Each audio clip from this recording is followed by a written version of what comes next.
j'aimerais qu'on dise 2 mots sur Trump, parce qu'il y a 18 heures, ils étaient en train de nous parler de ça. C'est devenu le problème de tout le monde. La nouvelle vient de tomber. Il va imposer des droits de douane sur les produits européens. Ça, c'était jusqu'à il y a quelques instants, pas encore tout à fait sûr. En revanche, ce qui était sûr, c'est que Donald Trump brandit extrêmement fréquemment la menace de ces tarifs douaniers, parce qu'il sait que ça fait vraiment peur. Et là, il s'agit plus seulement de ces pays voisins, donc les 3 pays de l'Amérique, donc c'est-à-dire le Mexique, le Canada, mais également la Chine. Mais il s'agit également de nous autres, les pays européens. Alors pour en savoir plus, nous sommes en direct avec Axel Monnier, notre correspondant à Washington. Axel, bonsoir. Bonsoir Axel Monnier. Bonsoir. Donc il n'y a plus aucun doute, on n'attendait pas cette nouvelle quand même immédiatement là ce soir pour nous. On avait l'impression que ça touchait plutôt les pays voisins et puis les BRICS, nous allons y venir d'ailleurs. Mais Donald Trump fermement dit que ça va toucher les pays de l'Union européenne. Alors en quels termes exactement?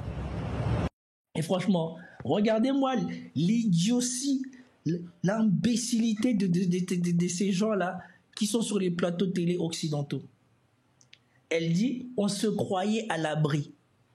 On se croyait à l'abri, on croyait qu'il allait appliquer ça au Canada et au Mexique, il allait appliquer ça aux BRICS, et il n'allait pas nous appliquer ça. Non mais, qui sont les gens qui importent le plus de choses, enfin qui exportent le plus de choses aux États-Unis?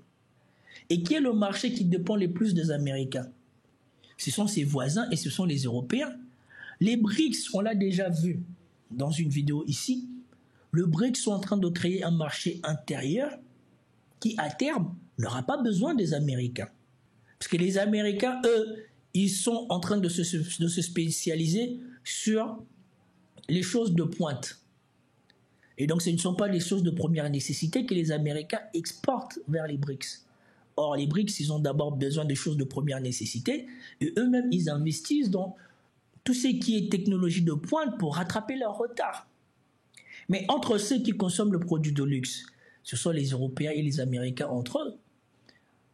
Et Trump l'a bien dit, il veut que les Européens aillent produire aux États-Unis car ça sera plus avantageux pour eux. Mais ces gens-là se croient à l'abri et c'est ce que j'ai dit. Ces gens-là ferment les yeux quand on fait du mal aux autres parce qu'ils se croient à l'abri. Jusqu'à ce qu'ils leur touchent, ils s'en foutent de ce qui arrive.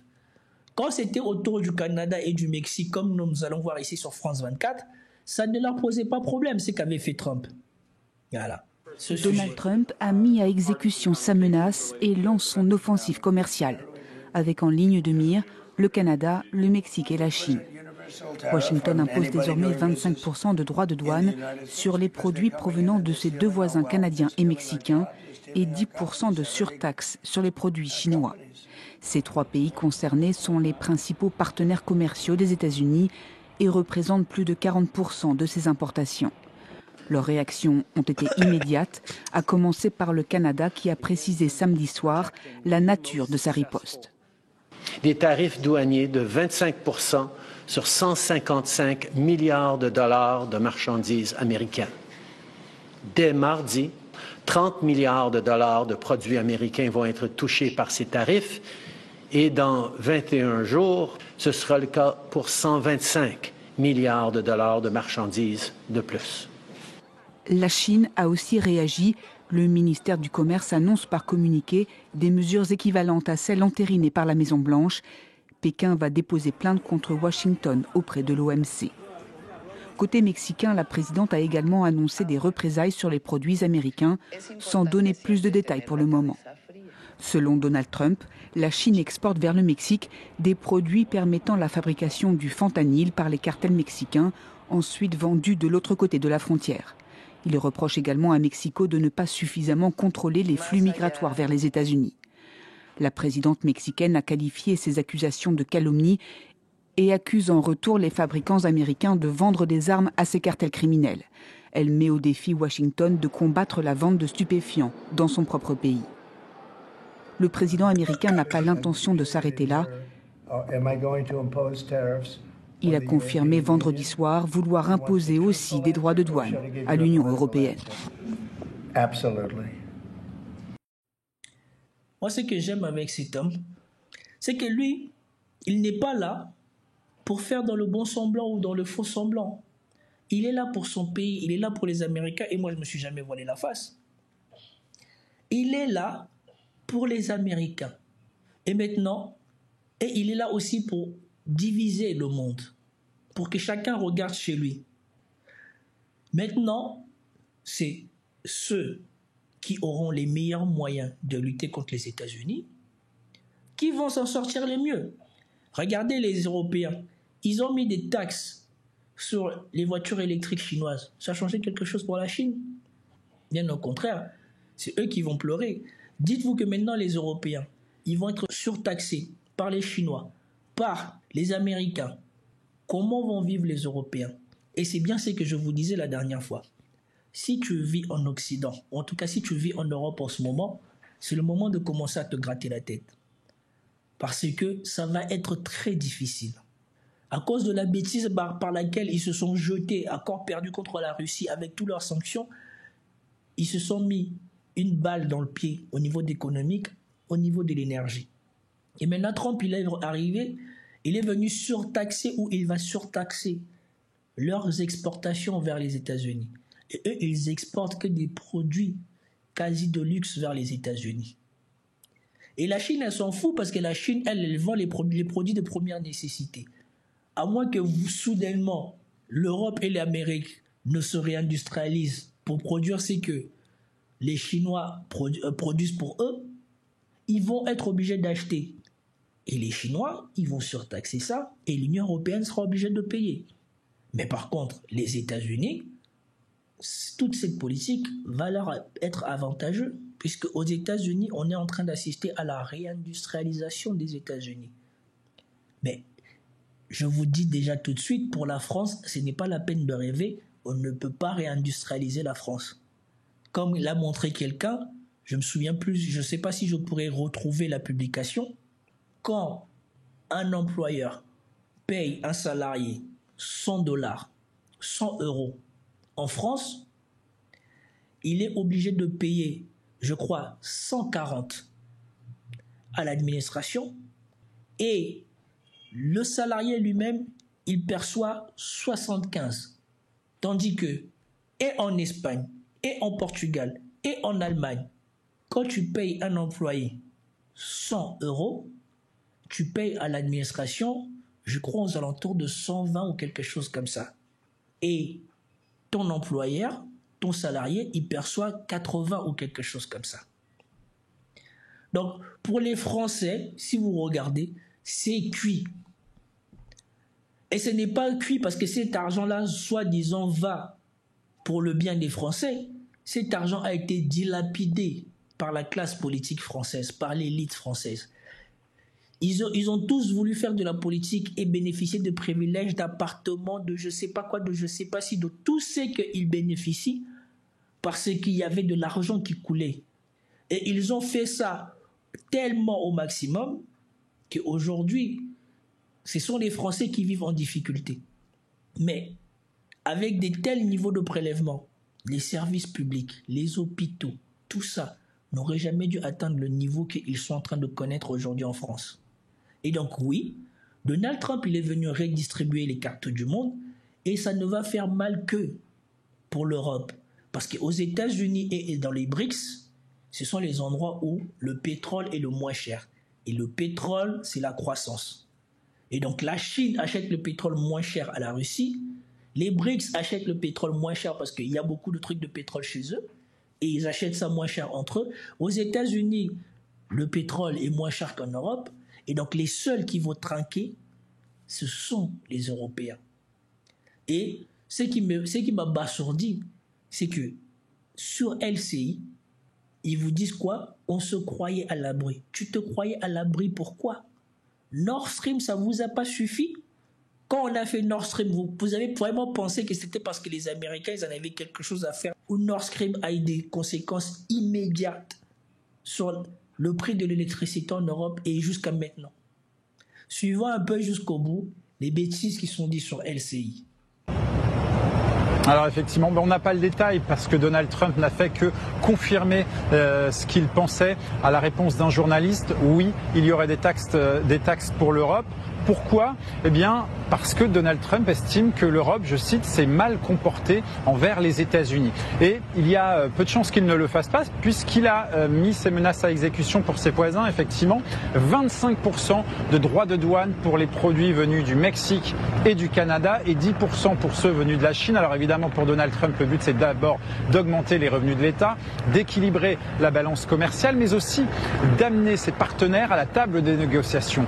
Pourquoi ? Parce que d'abord, avec le Canada et le Mexique, ils estiment qu'ils ont laissé passer la vague migratoire et que c'est à cause d'eux que les États-Unis subiraient cette forte tension migratoire. Et avec la Chine, parce qu'ils l'accusent d'avoir laissé le fentanyl envahir le pays et donc tuer des millions d'Américains. On verra si ça marche. En tout cas, ce sera effectif à partir de demain, 1er février. Merci beaucoup, Axel. Restez avec nous parce qu'on a encore une petite question à vous poser. D'abord. D'accord. Donc, maintenant, si pour le Mexique et le Canada, c'est pour des raisons migratoires. Si pour la Chine, c'est pour des raisons de soi-disant vente de fentanyl. Mais pour les Européens, c'est pour quelle raison ? Pour les Européens, c'est pour quelle raison concrètement ?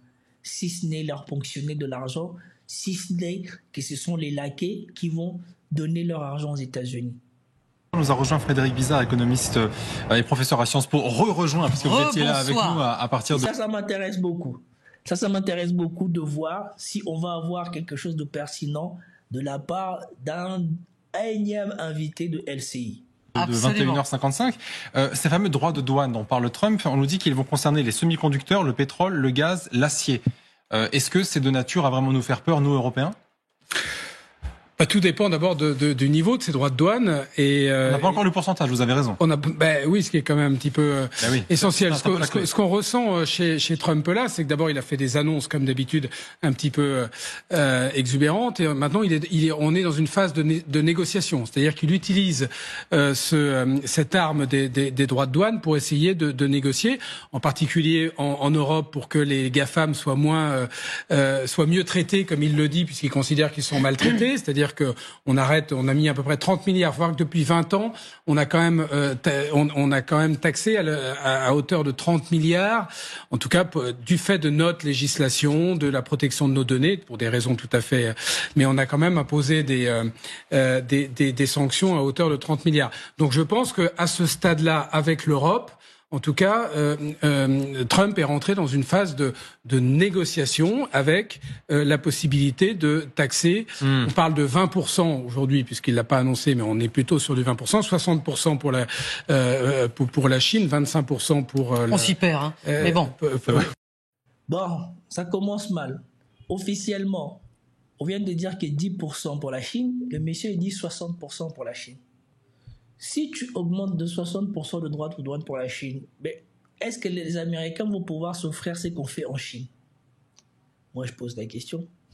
Pour le Mexique et le Canada, et nous, on serait 10 à 20%. Mais on est dans une phase de négociation. De toute façon, Trump, je rappelle qu'il pour son premier mandat, il avait aussi menacé de mettre des droits de douane où il en a mis 2,5% par an, enfin très peu. Envers les pays européens. Envers les pays européens.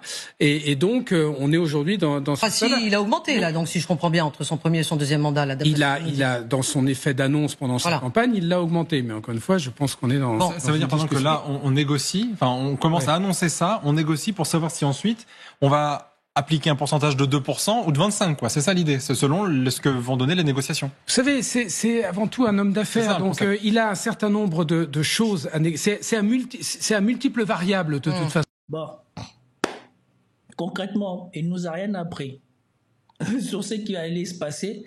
Lui-même, il est venu faire de la spéculation. Et il spécule même sur ce qui est vu, ce qui est dit, ce qui est fait. On vient de confirmer qu'il a déjà mis les tarifs douaniers. 10% de plus pour la Chine. Mais il vous parle que c'était 60%. Moi, je me demande même dans quel discours il a parlé de 60% pour la Chine. Sachant que quand tu fais ça, les Chinois répercutent ces 60%-là sur le produit que les Américains vont devoir acheter. Donc, comme toujours, quand on rapporte ou quand on fait venir ces experts-là sur les plateaux télé français, plutôt que d'avoir des explications qui nous permettent de comprendre, on part toujours dans la spéculation. Trump vient de faire des actes concrets. Même le journaliste qui détaille ce que Trump a fait est plus clair que soi-disant ce professeur de ESCP. On vous dit qu'il a mis les taxes douanières parce qu'il voudrait renégocier au niveau de la politique migratoire, au niveau de la politique de lutte contre la guerre, contre la drogue. Et ici, on vous dit quoi? Oui, mais c'est un businessman, vous savez, on ne sait pas s'il va faire ou pas. En plus, nous, même s'il avait dit 25, et en plus Trump lui il avait dit que normalement ça serait vers 25, il vous dit mais non, nous sommes aux alentours de 10, nous c'est tout petit. Mais la première fois quand vous avez raté ça, c'était en échange de quoi? Les autres, on leur a taxé fort parce que sans doute, ils ont refusé de négocier avec Trump. Mais vous allez faire semblant de céder en cachette et après de venir fanfaronner, oui, mais nous, on n'a eu que des petites taxes douanières. Mais qu'est-ce que l'Europe va céder pour éviter ces taxes douanières? C'est plutôt ça que nous devons avoir en tête.